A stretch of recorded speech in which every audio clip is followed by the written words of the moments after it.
উপাস্য আর মাবুদ নয়। ইলাহ শব্দের অর্থ হচ্ছে আইনদাতা, ইলাহ শব্দের অর্থ হচ্ছে শাসনকর্তা, ইলাহ শব্দের অর্থ হচ্ছে বিধানদাতা। তো লা ইলাহা যখন একটি লোক ঘোষণা করে, তার অর্থ দাঁড়ায় কোনো আইনদাতা নাই, বিধানদাতা নাই, শাসনকর্তা নাই, কারো আইন মানি না, বিধান মানি না, শাসন মানি না, আল্লাহ ছাড়া। কে ছাড়া? আল্লাহ ছাড়া। এই কালেমার দাওয়াত যখন পয়গম্বরেরা দিয়েছেন, তখন 3 শ্রেণীর লোকেরা বাধা দিয়েছে। বলেন কয় শ্রেণী? সবাই বলেন। 3 শ্রেণীর লোকেরা বাধা দিয়েছে। লক্ষ্য করুন। 1 নম্বরে বাধা দিয়েছে রাষ্ট্র শক্তি। 1 নম্বরে বাধা দিল কারা? 2 নম্বরে বাধা দিয়েছে ধনাঢ্য ব্যক্তিবর্গ। 3 নম্বরে বাধা দিয়েছে যারা কায়েমি স্বার্থবাদী ধর্মীয় শক্তি। এই 3টি শ্রেণী সমস্ত নবীদেরকে বাধা দিয়েছে। সেই বাধা অতীতে যারা দিত এখন আর দেয় না, নাকি? এখনো দেয়? দেখুন, এই কালেমার দাওয়াত হযরতে মূসা আলাইহিস সালামকে যেদিন আল্লাহ পাক প্রথম ওহী দিলেন, এই দাওয়াত শুধু রাসূল দেন নাই, আল্লাহ পাক বলছেন প্রত্যেক নবী তার জাতিকে এই দাওয়াত দিয়েছেন। কি? আল্লাহ রাব্বুল আলামিন বলেন সকল নবী তার কওমকেই বলে দাওয়াত দিয়েছেন, ইয়া কওমি ইবুদুল্লাহা মা লাকুম মিন ইলাহিন গায়রুহু।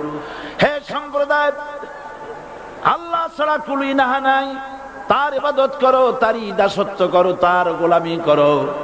আল্লাহ পাক মূসা আলাইহিস সালামকে যখন নবুয়াত দিলেন, প্রথম যে ওহী এলো, প্রথম ওহীটাই ছিল ইন্নানি আনাল্লাহ লা ইলাহা ইল্লা আনা ফা'বুদনি ওয়া আকিমিস সালাতা লিযিকরি। নিশ্চয়ই আমি আল্লাহ, আমি ছাড়া কোনো ইলাহ নাই, আইনদাতা নাই, বিধানদাতা নাই, সুতরাং আমার দাসত্ব করো এবং আমার শরণার্থে নামাজকে প্রতিষ্ঠা করো। মূসা আলাইহিস সালামকে আল্লাহ পাক ওহী দিয়ে তাকে পাঠালেন।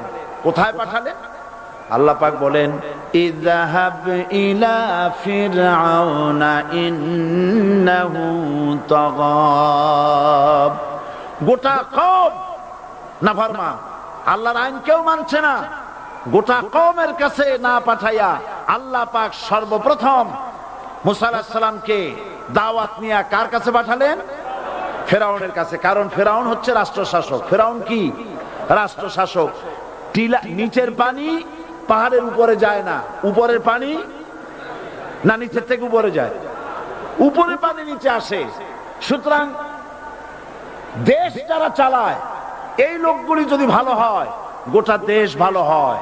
আর সমস্ত মানুষটা যদি, রাষ্ট্র যিনি পরিচালনা করেন, এই লোকগুলি যদি খারাপ হয়, গোটা দেশ খারাপ হতে বাধ্য। এই জন্য আল্লাহ পাক বলছেন সর্বপ্রথম তুমি ফেরাউনের কাছে যাও এবং এই কালেমার দাওয়াত দাও।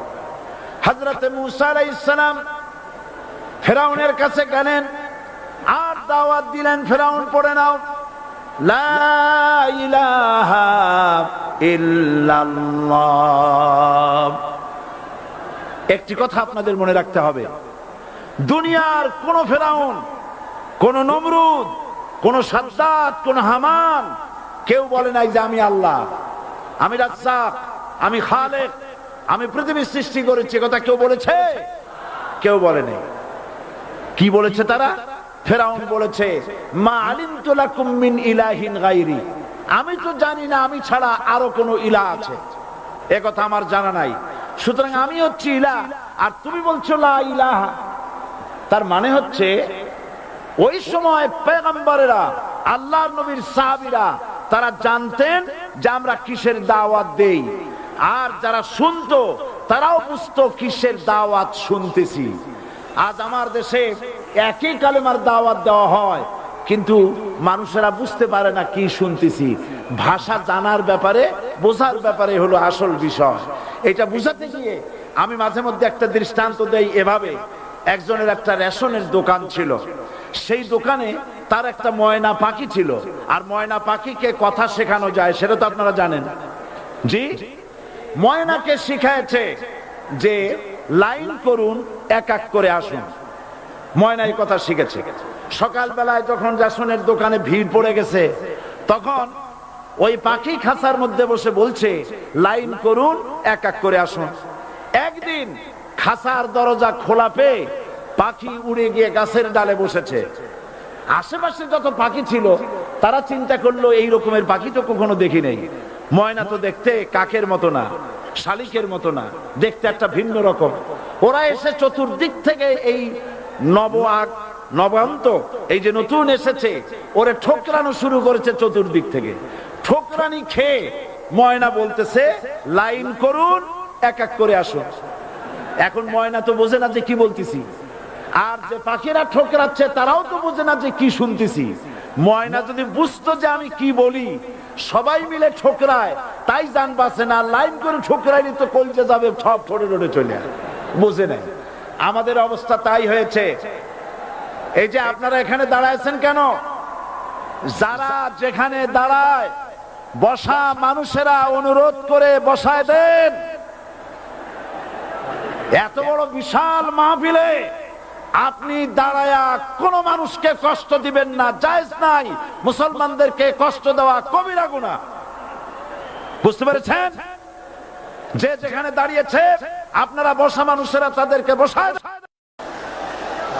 এত বড় বিশাল মাহফিলে আপনি দাঁড়ায়া কোন মানুষকে কষ্ট দিবেন না, জায়েজ নাই।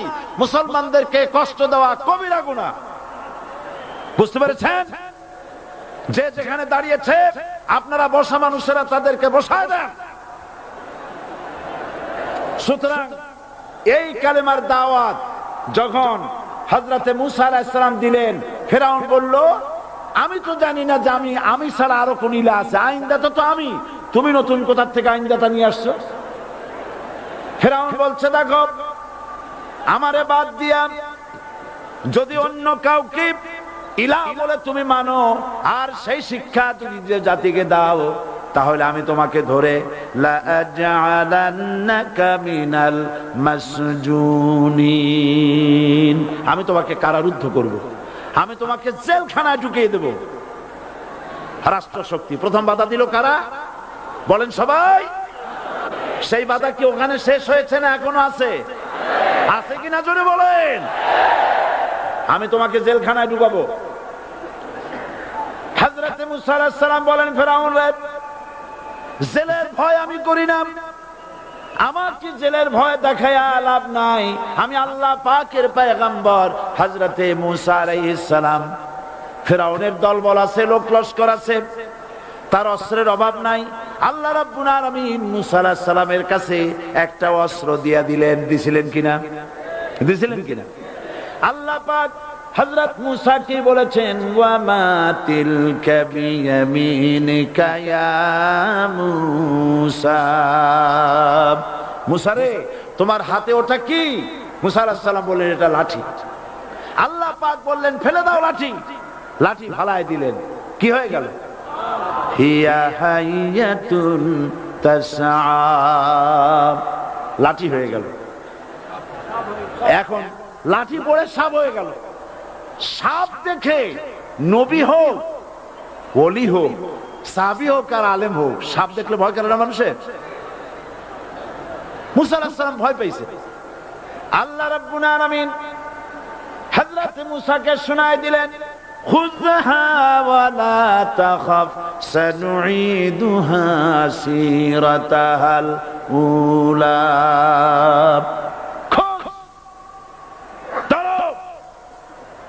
লা তাখাফ, ভয় পেও না। আল্লাহ বলছেন ধরো, ভয় পেও না। ধরার সঙ্গে সঙ্গে স্বাভাবিক অবস্থায় ফিরে আসবে, আবার লাঠি হয়ে যাবে। এখন আল্লাহ বলছেন ধরো। মুসা আলাইহিস সালাম কি ভয় পাওয়া উচিত হবে? উচিত হবে? মুসা আলাইহিস সালাম কি ভয় পাইছিলেন? কারণ হচ্ছে এই দুশমনের শক্তিটা খুব বড়ই দেখা যায়, মনে হয় যেন অনেক বড় কি জানি কি। আল্লাহ পাক বলছেন ইন্না কাইদাশ শায়তানে কানা দাঈফা, শয়তানের চক্রান্ত যতই তুমি মনে করো অনেক ষড়যন্ত্রের জাল বিস্তার হয়ে আছে, আল্লাহ কয় কিছুই না, দাঈফা অত্যন্ত দুর্বল।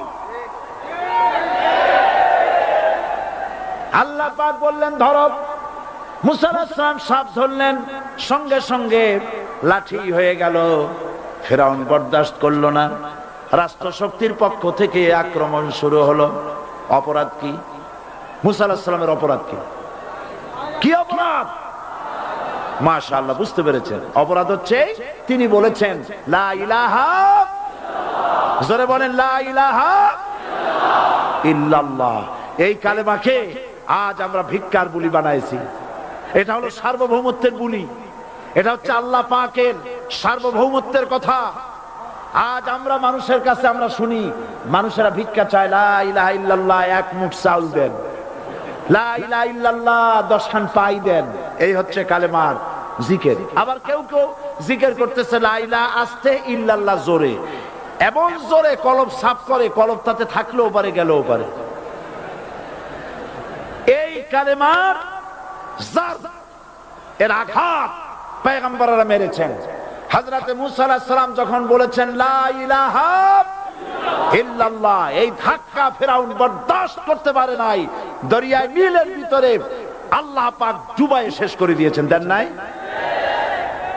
হযরতে মুসা আলাইহিস সালাম তার উম্মতেরা দরিয়ার পাশে বসে দ্বীনি কথাবার্তা বলতেছেন। এমন সময় ফিরআউন, তার শত্রু হচ্ছে মুসা আলাইহিস সালাম। শত্রু কেন? মুসা কি ফিরআউনের পাকা ধানে মই দিয়েছে নাকি? বলেন আপনারা। তার হালের গরু পিটায় মারছে নাকি? অপরাধ হলো তিনি আল্লাহর জমিনে আল্লাহর আইন প্রতিষ্ঠার কথা বলেছেন। এই শুধুমাত্র এই অপরাধে ফিরআউন তার দলবল নিয়ে 3 দিক থেকে আক্রমণ করেছে। মুসা আলাইহিস সালামের উম্মতেরা ভয় পেয়ে গেছেন। তারা বলছেন ইন্না লামুদরাকুন, আমরা পাকড়াও হয়ে গেছি। 3 দিকে সারাশি আক্রমণ, 3 দিকে শত্রু, একদিকে দরিয়া, পালাবার রাস্তা আছে? হযরত মুসা আলাইহিস সালাম ভয় পেয়ে গেলেন, সারেন্ডার করলেন না। হযরত মুসা আলাইহিস সালাম বললেন কাল্লা, কখনো নয়, ভয় পাওয়ার কোনো কারণ নাই। রব্বি সায়াহদিন, অবশ্যই আমার রব আমার জন্য রাস্তা করে দিবেন। ভয় পাইও না, আমার রব রাস্তা করে দিবেন। আল্লাহ রাব্বুল আলামিন হযরত মুসা আলাইহিস সালামকে অর্ডার করলেন, হাতের লাঠি দিয়া দরিয়ার উপরে আঘাত করো। হযরতে মুসা আলাইহিস সালাম দরিয়ার উপর আঘাত করলেন। রাস্তা ছিল দরকার একটার, এক বাড়িতে আল্লাহর হুকুমে লাঠি দিয়ে একটি আঘাত করার সঙ্গে সঙ্গে হযরত মুসার তার সঙ্গী সাথী দরিয়া পার হওয়ার জন্য দরিয়ার মধ্য দিয়ে আল্লাহ 12টা রাস্তা পয়দা করে দিলেন। সে আল্লাহ আছে না নাই? এত আসতে বলেন কেন? ভয় পাওয়ার কারণ আছে? রাষ্ট্র শক্তি বাধা দিয়েছে সমস্ত নবীদেরকে। কেন? নবীদের চরিত্র খারাপ? জোরে বলে, নবীদের চরিত্র খারাপ? নবীদের চাইতে মাসুম, বেগুনাহ, উন্নত চরিত্রের মানুষ আল্লাহর আকাশের নিচের জমিনের উপরে আর হয় নাই। তোমরা যে সব নেতাদের পিছনে দৌড়াও, অমুকের সৈনিক, নেতা নেতা করে মরো, এইসব নেতা যাদের পিছনে দৌড়াও, এই নেতাগুলি, আমি জিজ্ঞেস করি আপনাদেরকে, এই নেতাগুলি জীবনে একবারও জেনা করে নাই। এ ব্যাপারে অনুসারীরা আপনারা কি নিশ্চিত? মিথ্যা কথা জীবনেও কয় নাই, প্রতারণা করে নাই, ঠাট্টা করে নাই, বিদ্রুপ করে নাই, মদ খায় নাই, মানুষ হত্যা করে নাই। কিসের নেতা? নেতা হচ্ছেন সেই ব্যক্তি যিনি বলেছেন, ও আমার স্ত্রীরা, ও আমার সাহাবীরা, রাতের আধারে আমার মধ্যে যা আচরণ দেখতে পাও, দিনের আলোতে আমার মধ্যে যা দেখতে পাও, সবগুলি খুলে খুলে মানুষের কাছে বলে দাও। তার নাম বিশ্বনবী মুহাম্মদ রাসূলুল্লাহ সাল্লাল্লাহু আলাইহি ওয়াসাল্লাম।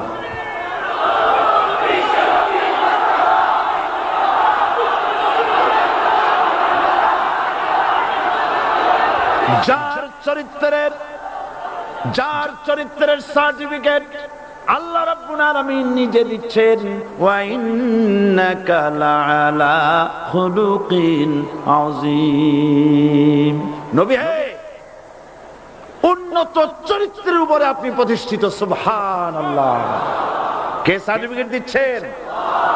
আযীম, আযীম। আরবিতে চওড়াকে বলা হয় আরিদ, গভীরতাকে বলা হয় আমিক। কত প্রশস্ত, যা মাপার কোনো ফিতা নাই, কত গভীর, যা মাপার কোনো যন্ত্র নাই, এইটাকে আরবিতে বলা হয় আযীম। সুবহানাল্লাহ বলতে ইচ্ছে করে না? ও নবী, তোমার চরিত্র এমন যা মাপার মতো যন্ত্র পৃথিবীতে নাই। এই সার্টিফিকেট দিলেন কে? সমস্ত নবীরাই চরিত্রবান, নবীরা মাসুম, বেগুনাহ। সুবহানাল্লাহ বিহামদিহি। সেই নবীরা মার খান নাই? খেয়েছেন কিনা বলেন? কারা মেরেছে? রাষ্ট্র শক্তি। কারা মেরেছে? কারণ নবীরা বলেছেন লা ইলাহা ইল্লাল্লাহ। পড়েন সবাই, লা ইলাহা ইল্লাল্লাহ। আপনিও যদি নবীদের মতো, সাহাবীদের মতো বুঝা এই কলেমার দাওয়াত দেন, বাধা আসবেই। বোঝাবুঝির ব্যাপার, বুঝতেই সারলো। কত মাহফিল হয় বাংলাদেশে, হয় না?